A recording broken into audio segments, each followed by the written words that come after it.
Hello my dear friends, कैसे हैं। आज का वीडियो लेकर आया हूँ कक्षा 5 के स्टूडेंट्स के लिए। विषय है पर्यावरण अध्ययन, अध्याय नंबर 16, हमारे गौरव। आज के वीडियो में क्वेश्चन आंसर्स करेंगे, पाठ के संपूर्ण प्रश्न उत्तरों को देखेंगे। प्रश्न संख्या 161 पर चर्चा कीजिए में है पहला प्रश्न, आप अपने जीवन में क्या करना चाहोगे जिससे तुम्हारा परिवार और देश गौरवान्वित हो। उत्तर, मैं पढ़ लिखकर वैज्ञानिक या सेना में बड़ा अफसर बनकर देश की सेवा करना चाहूँगा जिससे मेरा परिवार और देश गौरवान्वित हो। दूसरा प्रश्न है, आपकी रुचि किस विषय को पढ़ने में अधिक है। उत्तर, मेरी रुचि विज्ञान विषय को पढ़ने में अधिक है। आपकी जिस भी विषय में रुचि हो वो विषय आप लिख सकते हैं। मान लीजिए आपकी रुचि हिंदी पढ़ने में है या संस्कृत पढ़ने में है या इंग्लिश में आप अच्छा लगता है आपको, तो आप इसमें अपना विषय लिख सकते हैं। तीसरा प्रश्न है, ऊर्जा का उपयोग हम किन किन कार्यों में करते हैं। उत्तर, ऊर्जा का उपयोग हम खाना बनाने में करते हैं, बिजली बनाने में करते हैं, वाहनों में, मशीनों में करते हैं। प्रश्न संख्या 161 पर सोचिए और बताइए में है पहला प्रश्न, हमें स्वदेशी साधनों के उपयोग पर क्यों बल देना चाहिए। उत्तर, स्वदेशी साधनों के उपयोग से देश का धन देश में ही रहता है, अपने देश के लोगों को रोजगार मिलता है तथा देश आत्मनिर्भर बनता है। दूसरा प्रश्न है, अणु शक्ति के शांतिपूर्ण उपयोग से क्या अभिप्राय है। उत्तर, अणु शक्ति के शांतिपूर्ण उपयोग से अभिप्राय यह है कि अणु शक्ति का उपयोग परमाणु रिएक्टर में बिजली बनाने में किया जाए, ना कि परमाणु बम बनाने में। तीसरा प्रश्न, अच्छे काम करने वालों को सम्मान देने हेतु विद्यालय, संस्था, मार्ग आदि के नाम उनके नाम पर रखे जाते हैं। अपने आसपास ऐसे 2 उदाहरण ढूंढिए और बताइए कि वे कौन थे और उन्होंने क्या अच्छे कार्य किए थे। उत्तर, हमारे आसपास एक तो मार्ग है जिसका नाम है अंबेडकर मार्ग, और दूसरा एक सेंटर है, एक ऑफिस है जिसका नाम है भाभा आणविक शोध केंद्र। डॉक्टर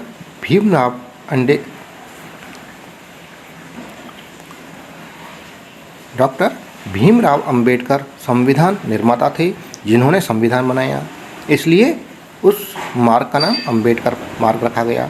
और डॉक्टर होमी जहांगीर भाभा एक वैज्ञानिक थे जिन्होंने देश को परमाणु विज्ञान के क्षेत्र में आत्मनिर्भर बनाया। प्रश्न संख्या 163 पर है, सोचिए और बताइए में पहला प्रश्न, आपके घर में आपको कौन कहानी सुनाते हैं। यदि किसी ने घर पर महापुरुष या वैज्ञानिक की कहानी सुनी है तो वह कहानी कक्षा में सबको सुनाइए। उत्तर, हमारे घर में हमें दादाजी कहानी सुनाते हैं। एक बार उन्होंने डॉक्टर विक्रम साराभाई के बारे में कहानी सुनाई जो इस प्रकार है। डॉक्टर विक्रम साराभाई एक वैज्ञानिक थे। उनकी बचपन से ही गणित और विज्ञान में विशेष रुचि थी। उन्होंने ब्रह्मांड और सौरमंडल के कई जटिल प्रश्नों के प्रायोगिक हल निकाले थे। उन्होंने ऊर्जा के क्षेत्र में देश को नई दिशा प्रदान की तथा भारतीय अंतरिक्ष अनुसंधान केंद्र का गठन किया। उनके प्रयासों से भारत आज अनेक उपग्रहों को अंतरिक्ष में छोड़ चुका है। दूसरा प्रश्न, शिवाजी की प्रेरणा स्रोत उनकी माताजी थी। आपके जीवन के प्रेरणा स्रोत कौन हैं और क्यों हैं। उत्तर, मेरी माताजी धर्मपरायण, दृढ़ संकल्प, दूरदृष्टि, बुद्धिमती और दयालु महिला हैं। वे हमें अच्छा इंसान और देशभक्त नागरिक बनने के लिए प्रेरित करती रहती हैं। इसी कारण मेरे जीवन की प्रेरणा स्रोत मेरी माताजी हैं। तीसरा प्रश्न है, आप बड़े होकर क्या बनना चाहते हैं। दोस्तों, आपको बड़े होकर जो भी बनना है वो उत्तर यहाँ लिखना है। जैसे मैंने उत्तर लिखा है, मैं बड़ा होकर डॉक्टर बनना चाहता हूँ। यदि आप डॉक्टर बनना चाहते हैं तो आप लिख दीजिए, मैं बड़ा होकर डॉक्टर बनना चाहता हूँ। यदि आप वैज्ञानिक बनना चाहते हैं तो उत्तर होगा, मैं बड़ा होकर वैज्ञानिक बनना चाहता हूँ। यदि आप बड़े होकर इंजीनियर बनना चाहते हैं तो उत्तर आएगा, मैं बड़ा होकर इंजीनियर बनना चाहता हूँ। प्रश्न संख्या 4, इसके लिए आपको क्या क्या करना होगा? आपको यदि डॉक्टर बनना है, इंजीनियर बनना है, वैज्ञानिक बनना है, कोई बिजनेसमैन बनना है, इसके लिए आपको क्या करना होगा? इसके लिए हमें कठिन मेहनत करनी पड़ेगी। और यदि इंजीनियर, डॉक्टर, वैज्ञानिक बनना है, इसके लिए उत्तर होगा, इसके लिए हमें कठिन मेहनत करके विज्ञान की पढ़ाई करनी होगी। प्रश्न संख्या 5। जिस प्रकार जीजाबाई ने शिवाजी को योजना बनाना सिखाया, आप अपने शिक्षक की सहायता से अपनी पढ़ाई के लिए 1 सप्ताह का टाइम टेबल बनाइए। टाइम टेबल भी योजना का एक रूप होता है। दोस्तों आइए टाइम टेबल कैसे बनाते हैं देखते हैं। ये टाइम टेबल है सुबह 5 से लेकर रात को 10 बजे तक का। सुबह 5 बजे जगेंगे और 5 से और 7 बजे के बीच में क्या क्या काम करने हैं? शौच जाना, स्नान करना, स्कूल के लिए तैयार होना और नाश्ता। ये करके आपको स्कूल जाना है, तो ये काम करने हैं 5 बजे से लेकर 7 बजे के बीच में। फिर प्रातः 7 से 2 बजे तक, 7 बजे स्कूल पहुंच जाएंगे, 2 बजे तक विद्यालय में रहेंगे, स्कूल में रहेंगे और वहाँ पर आप पढ़ाई करेंगे। तो विद्यालय के अंदर पढ़ाई करना है 7 से 2 बजे तक। 2 बजे के बाद दोपहर 3 बजे तक, 2 से 3 तक भोजन तथा आराम करने का समय है। स्कूल से आएंगे, खाना खाएंगे और कुछ देर के लिए सो जाएंगे। 3 बजे के बाद अपराह्न 3 से 4:30 तक, 3 से 4:30 बजे तक अपना जो विद्यालय का गृह कार्य है वो करेंगे। 4:30 के बाद में 6 बजे तक खेल लेंगे, कुछ खेलने का समय हो जाता है। शाम 6 से 7 बजे तक फिर भोजन करेंगे और अन्य कुछ कार्य है वो करेंगे। शाम 7 से 9 बजे तक विभिन्न विषयों को पढ़ने का काम करेंगे। रात 9 बजे से 9:30 बजे तक टीवी देखेंगे। रात 9:30 से 10 बजे तक थोड़ा घूमने का समय है, घूमेंगे बाहर अपनी रोड पर या छत पर। रात 10 से लेके 5 बजे तक हमारा सोने का समय हो जाएगा, तो 10 से 5 तक हम सोएंगे। इस तरह से सुबह 5 बजे से लेके रात को पूरा 24 घंटे का ही टाइम टेबल हो गया है। प्रश्न संख्या 163 पर है, सोचिए और बताइए में पहला प्रश्न, डॉक्टर भीमराव अंबेडकर के जीवन से आपने क्या शिक्षा ली? उत्तर, डॉक्टर भीमराव अंबेडकर के जीवन से हमने अन्याय और सामाजिक कुरीतियों से लड़ने की शिक्षा ली। दूसरा प्रश्न है, क्या हमें अन्याय देखकर चुप रहना चाहिए?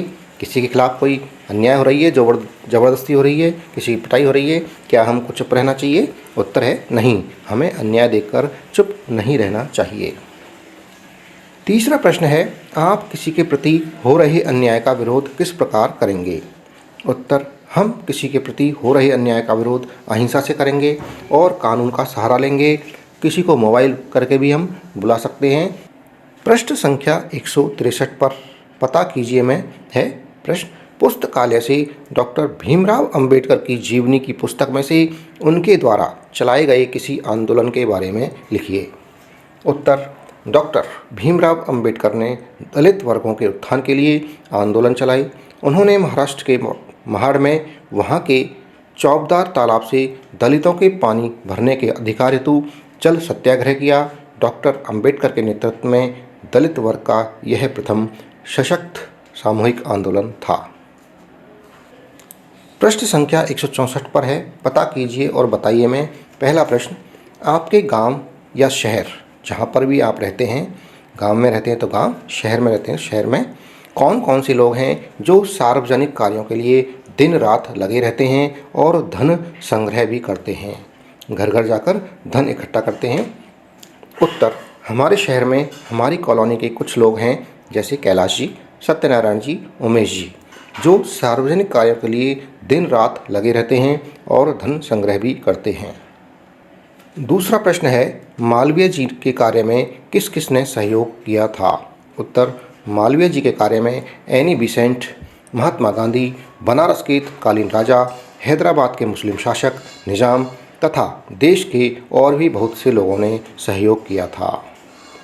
तीसरा प्रश्न, क्या आपके विद्यालय में विकास समिति बनी है? इसमें कौन कौन लोग दान करते हैं? उत्तर, हाँ, हमारे विद्यालय में विकास समिति बनी हुई है। इसमें समाज के व्यापारी, डॉक्टर, इंजीनियर, अमीर लोग तथा आम लोग भी दान करते हैं। चौथा प्रश्न है, आपके विद्यालय की विकास समिति कौन कौन से कार्य करवाती है? उत्तर, हमारे विद्यालय की विकास समिति विद्यालय भवन का निर्माण, गरीब बच्चों को निःशुल्क शिक्षा दिलवाने, निःशुल्क भोजन, निःशुल्क पुस्तकें और निःशुल्क कपड़े देना जैसा कार्य करती है। प्रश्न संख्या 165 पर है, जाना समझा अब बताइए। में पहला प्रश्न, मालवीय जी ने जिस विश्वविद्यालय की स्थापना की उसका नाम बताइए। यह कहाँ स्थित है? उत्तर, मालवीय जी ने हिंदू विश्वविद्यालय की स्थापना की और वह वाराणसी में स्थित है। दूसरा प्रश्न, हमारे संविधान निर्माण की प्रारूप समिति के अध्यक्ष कौन थे? उत्तर, हमारे संविधान निर्माण की प्रारूप समिति के अध्यक्ष भीमराव अंबेडकर थे।